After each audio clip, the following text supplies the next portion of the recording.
The sound is relentless. It's the silent, insistent chime of a notification, the constant vibration in a pocket, the glowing screen that demands to be fed. We live in a world where attention is the most valuable, and yet the most squandered, resource. This is the new normal, a perpetual state of partial attention, a societal-level ADD that we have not only accepted but actively cultivated. The promise of the digital age was connection and efficiency. The reality is an insidious form of cognitive fragmentation. We are constantly on, yet profoundly disconnected from the deep work, the meaningful relationships, and the quiet moments that truly enrich a life. The hook begins with a simple, yet arresting image, a person staring blankly at a screen, cycling endlessly through apps, unable to focus on the work or the conversation in front of them. It is a universal struggle, transcending age, profession, and geography. Our brains, masterpieces of evolution designed for focus and deep thought, are being systematically rewired by design. The architects of this digital ecosystem, the attention engineers, understood the primal human drive for novelty and social validation, and they weaponized it. The struggle to reclaim focus is not merely a matter of willpower, it is a battle against billion-dollar industries whose very existence depends on the death of your distraction.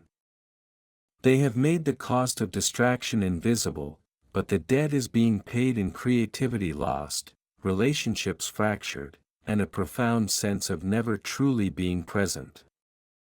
We must understand the mechanics of this cognitive theft before we can hope to stage an effective intervention and bring about the death of distraction. This documentary aims to dissect this crisis, tracing its origins from the labs of Silicon Valley to the latest findings in neurobiology, offering a roadmap for a new kind of focused existence. To understand the crisis of attention, we must first define the landscape.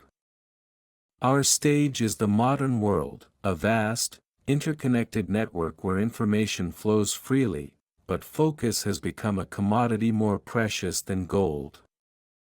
Our key subjects are the cognitive scientists, the former technology insiders, and the individuals who have successfully navigated this digital minefield to reclaim their minds. We start with the science of deep work, a term coined to describe the ability to focus without distraction on a cognitively demanding task. This state, once commonplace, is now a rare luxury. The current environment, characterized by what researchers call switch tasking, is the true villain.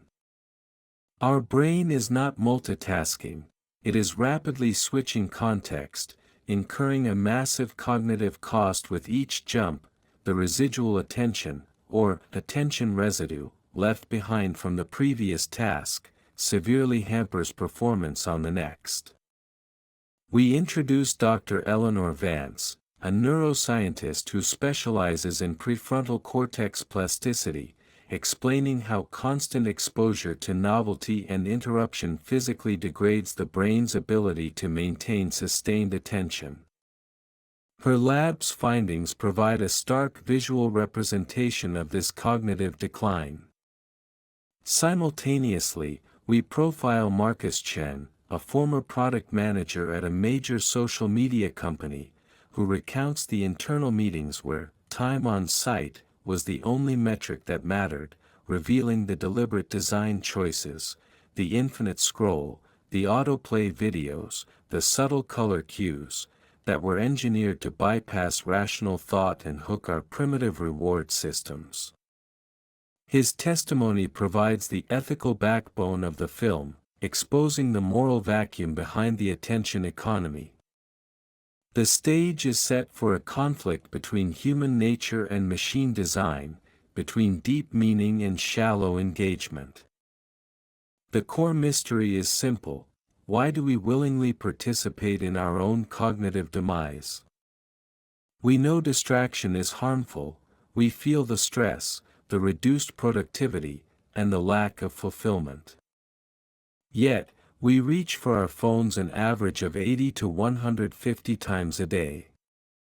The initial problem is a fundamental misunderstanding of the urge to distract ourselves. It's not a failure of character, it's a physiological compulsion. We delve into the science of the brain's default mode network, DMN, the system that becomes active when we are not focused on an external task. The DMN is crucial for creativity, self-reflection, and consolidation of memory. Distraction is, in many ways, an escape from the discomfort of the DMN. When the mind is left to wander, it often confronts uncomfortable realities, anxieties, or difficult decisions. The immediate, superficial stimulation of a digital feed offers an instant, painless anesthetic. The mystery is unlocked by connecting this neurological reality with the product design philosophy of intermittent variable rewards, a concept borrowed directly from B.F. Skinner's work on operant conditioning. The notification is a digital slot machine, the variable reward, a meaningful email, a like, or a piece of valuable information, keeps us pulling the lever over and over, reinforcing the compulsive loop. The true problem is that we are confusing stimulation with productivity, and busyness with purpose.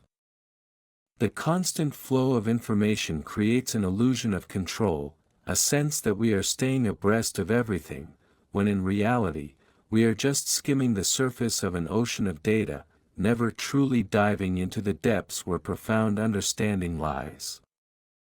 This section establishes that our quest to reclaim attention must be a journey inward, to address the underlying psychological vulnerabilities that the attention economy so ruthlessly exploits.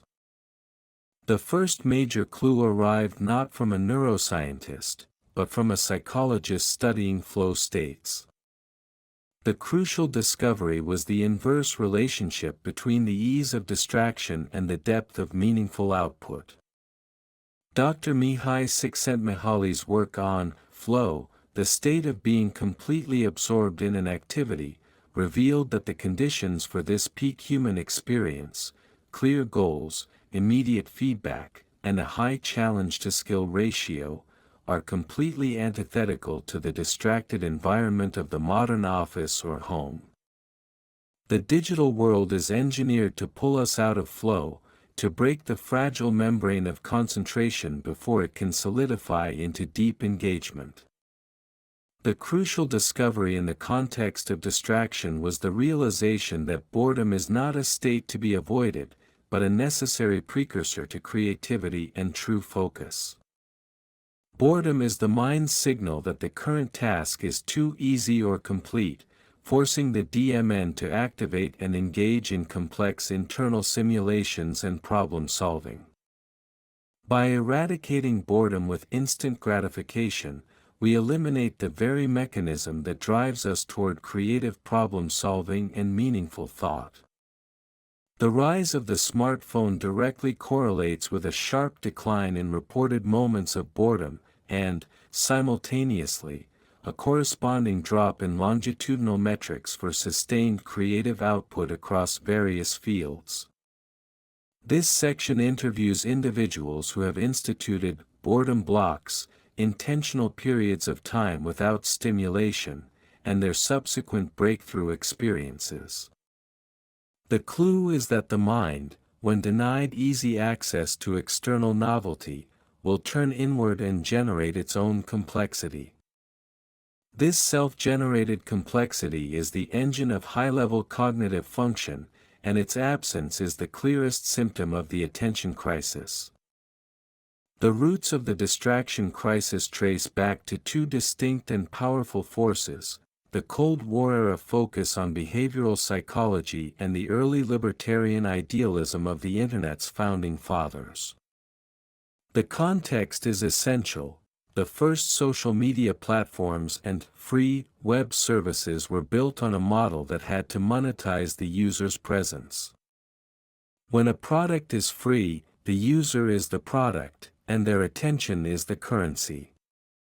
We dive into the psychological labs of the mid-20th century, particularly the work on operant conditioning that fed directly into the design principles of the first successful social platforms.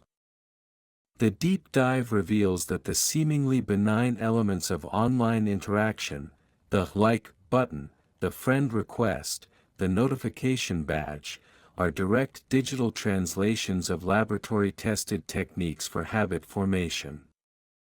We interview tech historians who explain the cultural shift in Silicon Valley from building tools for human empowerment to crafting environments for human consumption.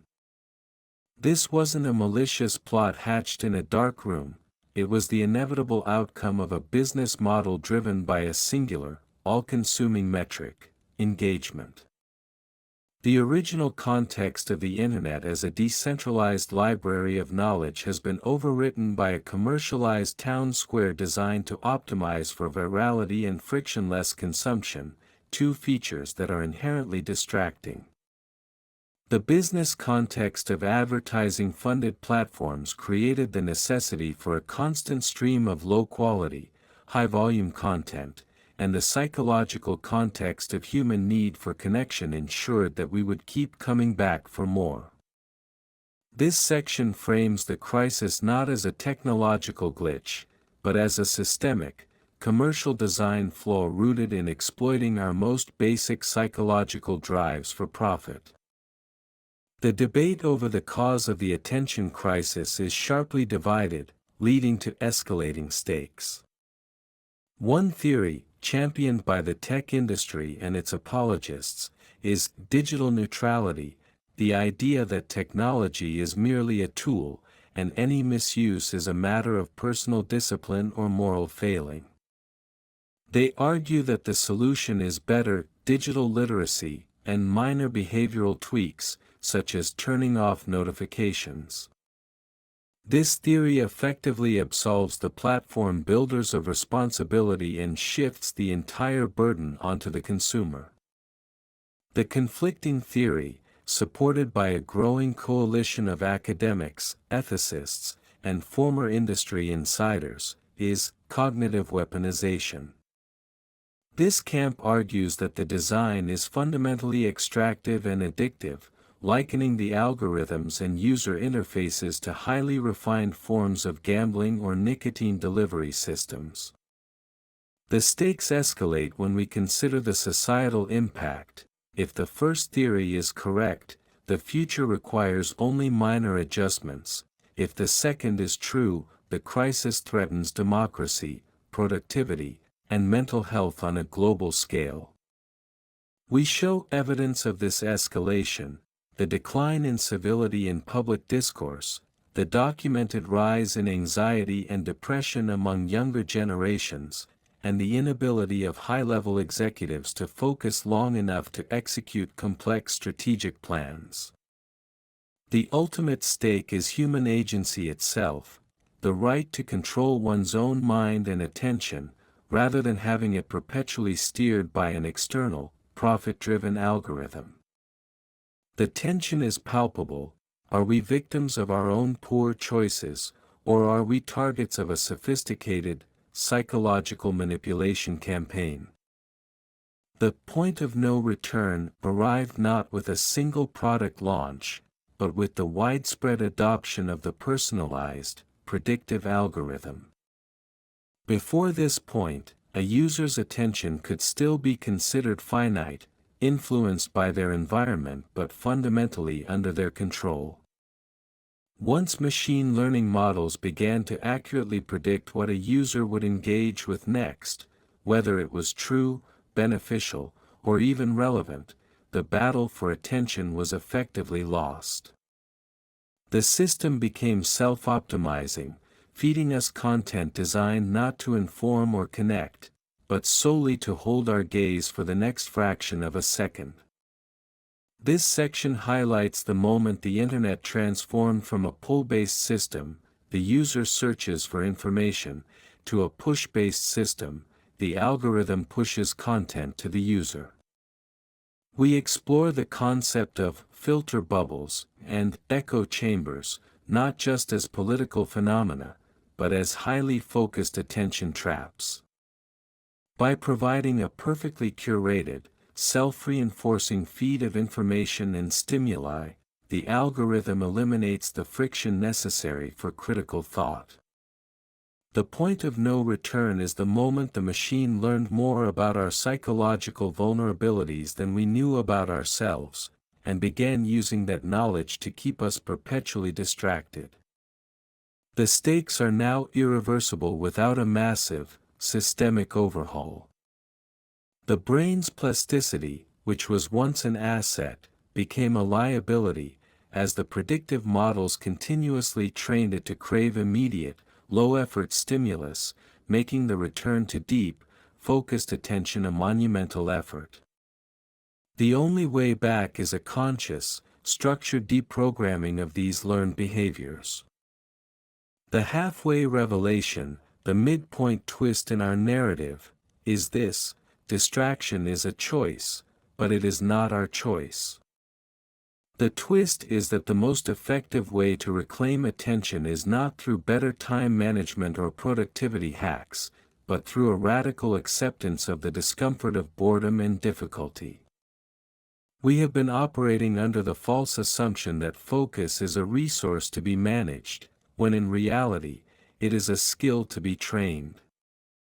The true enemy is not the device itself, but the deeply ingrained, culturally accepted anxiety that makes us fear missing out, FOMO, or, more profoundly, fear being alone with our own thoughts, FOBWOT, fear of being without one's thoughts. The revelation is confirmed by an interview with a meditation expert and a productivity consultant who both arrived at the same conclusion from different paths. The act of reaching for the phone is not a search for information, it's a conditioned response to a momentary dip in internal comfort. When a task becomes slightly difficult, when a conversation stalls, or when a few minutes of solitude appear, the conditioned mind immediately seeks the familiar, easy reward of digital novelty. The twist is that the path to high-level focus is paradoxically paved with low-level discomfort. The key to the death of distraction is not adding a new app or a new rule, but subtracting the habit of instant gratification, forcing the mind to sit with the struggle, and allowing the brain's deep thought processes to finally kick in without interruption. This twist reframes the book from a technological critique to a profound call for a new kind of mental discipline. New evidence from longitudinal studies has solidified the devastating psychological impact of constant distraction. Researchers are now documenting measurable declines in cognitive endurance, the ability to sustain complex thought for extended periods, among populations with high screen time exposure. This isn't just about concentration, it's about the atrophy of mental stamina. We introduced data visualizing the decreasing average attention span on websites, dropping from minutes to mere seconds over the last decade, a phenomenon that mirrors the physical effects of prolonged inactivity. The psychological impact extends to a loss of self-identity. By constantly seeking external validation through likes, comments, and shares, individuals shift their self-worth from intrinsic achievements to external approval. This is the performance self, a carefully curated online persona that demands constant attention maintenance. The new evidence shows a clear correlation between the time spent crafting this performance self and increased rates of depressive symptoms and feelings of inauthenticity. The distraction economy forces a person to live outside themselves, constantly monitoring the world's reaction to their digital output. Furthermore, research on phantom vibration syndrome, the feeling of a phone vibrating when it hasn't, is a clear psychosomatic indicator of the brain's heightened state of alert, its perpetual readiness for interruption. This is a state of chronic, low-grade stress that burns through cognitive reserves, leaving individuals perpetually exhausted, yet unable to truly rest. The new evidence underscores the fact that this is a public health crisis, not just a lifestyle choice. The truth, that the business model is built on deliberate psychological exploitation, has faced significant attempts at suppression. This section uncovers the tactics used by major technology platforms and their affiliated lobbyists to discredit scientific findings, influence legislation, and co-opt the language of digital wellness. We detail instances of massive public relations campaigns designed to frame platform usage as entirely user-driven and beneficial, even when internal memos indicated otherwise. One key suppression tactic is the funding of research that minimizes the link between platform use and mental health decline, often focusing on correlation over causation in misleading ways. We expose the subtle yet powerful lobbying efforts that successfully thwarted legislation aimed at regulating addictive design features, such as the removal of infinite scroll or the mandatory inclusion of attention-breaking friction. Furthermore, the platforms engage in a sophisticated form of solutionism, offering their own in-app screen time tools, which, while appearing helpful, subtly redirect the user's focus back onto their platform, turning the solution into another engagement opportunity. The most insidious attempt at suppression is the normalization of the attention crisis. By making perpetual distraction seem like an inevitable feature of modern life, the industry attempts to extinguish the very idea that a focused, quiet life is both possible and desirable. This section reveals the formidable, well-funded opposition to the movement for attention reform, demonstrating that reclaiming focus is an act of genuine intellectual rebellion. The pursuit of a solution leads to a confrontation with the environment itself. The most successful attempts to reclaim attention involve not just personal discipline, but a radical reshaping of the physical and digital landscape. We follow individuals who have taken extreme measures, converting workspaces into digital hermitages, implementing strict, technologically enforced time fences around their work, and even downgrading their smartphones to dumb phones to eliminate the temptation entirely. The confrontation is about creating friction, where the platforms have worked so hard to create flow. We profile a successful author who uses an old computer with no internet connection to do his deep drafting, and a high-level executive who has implemented a "no internal email Tuesday" policy for her entire team, forcing them to engage in verbal, focused problem solving. This is the real confrontation, a structural, environmental redesign that acknowledges the weakness of human willpower against engineered addiction. It is a confrontation with the deeply ingrained cultural expectation of instant response.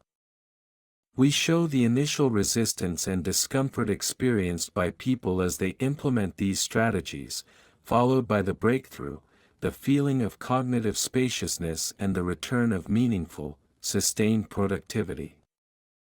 The true lesson of the pursuit is that the device is merely the delivery mechanism. The real battleground is the context and the culture we permit ourselves to operate in. The death of distraction is achieved through the intentional creation of a focused environment. The final pieces of the puzzle reveal a holistic model for attention reclamation, moving beyond mere behavioral hacks to a complete cognitive philosophy. The realization is that attention is not a single muscle, but an orchestra of cognitive functions that must be trained separately and then synchronized. The system involves three main components: sensory attention, emotional regulation, and cognitive endurance. Sensory attention is trained through physical practices that ground the individual in the present, such as mindful observation and deliberate silence. Emotional regulation is achieved by developing a meta-awareness of the internal discomfort that triggers the urge for distraction, the midpoint twist in Section 8, primarily through meditation or journaling, allowing the feeling to pass without acting on it. Cognitive endurance is rebuilt through intentional, incremental increases in focal depth, scheduling 50-minute blocks of deep work and forcing the mind to stick to them. The final pieces fall into place when these three components are integrated. The death of distraction is not about fighting the device, it's about building a robust internal structure that is immune to its pull. The ultimate tool is not a software blocker, but a practiced, internally directed control over one's psychological state. This new model suggests that individuals must become their own attention architects, meticulously designing their inner and outer worlds to prioritize the difficult, the meaningful, and the quiet over the easy, the superficial, and the loud. This synthesis provides a complete framework for a sustainable, focused life, moving past the blame game to a platform of personal empowerment. The truth, the primary conclusion of the death of distraction, is that the attention crisis is not a temporary societal trend but a permanent, systemic challenge to human consciousness, and the only viable response is a complete shift in values. We must stop viewing attention as a resource to be protected and start viewing it as an ethical imperative. The act of focusing is an act of resistance against the forces that seek to commodify and control human thought. The primary conclusion is a call to intellectual sovereignty. This means consciously choosing the hard path, the difficult book over the easy video, the deep conversation over the group chat, the quiet walk over the scrolling feed. We must recognize that the systems designed to capture our attention are profoundly anti-human in their ultimate effect, eroding our capacity for empathy, complex problem-solving, and self-knowledge. The solution is not Luddism, but a mindful, highly intentional relationship with technology, where the device serves the user's values, rather than the user serving the device's algorithms. The key revelation is that the battle for attention is fundamentally a battle for self-definition. By reclaiming our focus, we reclaim our time, our energy, and our capacity to engage meaningfully with the world, thus asserting our right to be the authors of our own lives, rather than merely passive consumers of an engineered reality. The aftermath of this shift, as demonstrated by the subjects we have profiled, is a profound increase in productivity, a dramatic reduction in stress, and, most importantly, a return to genuine fulfillment. The legacy of the death of distraction movement will be the establishment of new social norms and institutional practices. We are already seeing modern ties in the corporate world, where companies are experimenting with focused Fridays, mandatory periods of device-free meetings, and even internal financial incentives for employees who successfully cut down on digital interruptions. The modern ties are evident in the growing consumer demand for calm technology, products and services designed to minimize distraction, to be helpful but not intrusive, and to respect the user's attention. This is the market responding to the crisis.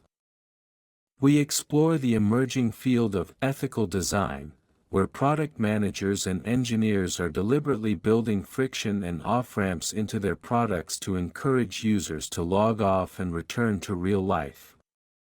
The legacy of distraction will be a cautionary tale, a period in history when humanity nearly sacrificed its cognitive sovereignty for the convenience of constant connection.